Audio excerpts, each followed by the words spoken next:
మనం నడిచే దారిలో సగం దూరం వెళ్ళేటప్పటికి ఒక్కసారిగా కారు మబ్బులు కమ్మాయి.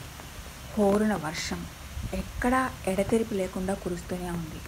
వాతావరణం అంతా బాగానే ఉంది కదా అనే ఉద్దేశంతో మనం ఒక గొడుగు కానీ రెయిన్ కోట్ కానీ ఏమీ తీసుకెళ్ళాం. అప్పుడు ఏం చేస్తాం?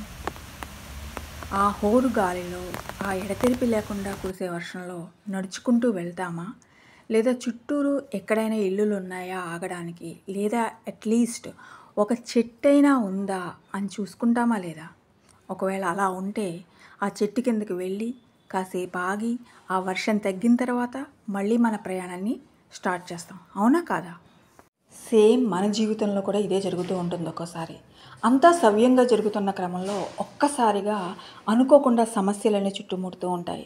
ఒక పక్కన ఆర్థిక సమస్యలు, ఒక పక్కన అందరూ విమర్శిస్తూ ఉంటారు, ఒక పక్కన అపజయాలు, మరో పక్క ఆరోగ్యం సన్నగిల్లుతూ ఉంటుంది వీటన్నిటి వల్ల వచ్చిన స్ట్రెస్‌తో. అప్పుడు మనం ఏం చేయాలి? ఆ ఎడతెరిపి లేకుండా కురుస్తున్న వర్షంలాగే ఆ సమస్యల వర్షంలో కొట్టుకొని పోవడమా? లేదా ఎక్కడైనా ఒక్కచోట ఆగి కాస్త తేరుకొని ఏం చేయాలి అనేది ఆలోచించడమా?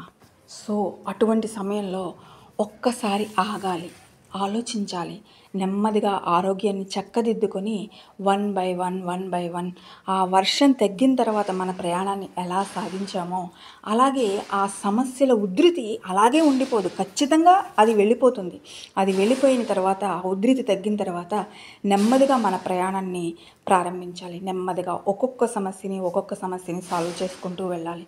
అంతే తప్ప మనం ఆ సమస్యల సుడిగుండంలో కొట్టుకుపోయి మన ఆరోగ్యాన్ని, మానసిక, శారీరక ఆరోగ్యాన్ని పోగొట్టుకుంటే సమస్యలు సాల్వ్ అవ్వవు కాదు కదా, మన జీవితానికే అర్థం లేకుండా పోతుంది. సో అంచేత వర్షం ఎలా అయితే ఎప్పుడో ఒక చోట ఆగుతుందో అలాగే మన సమస్యల ఉధృతి కూడా తగ్గుతుంది. సో అంతవరకు కొంచెం ఓపిక పట్టాలి అంతే.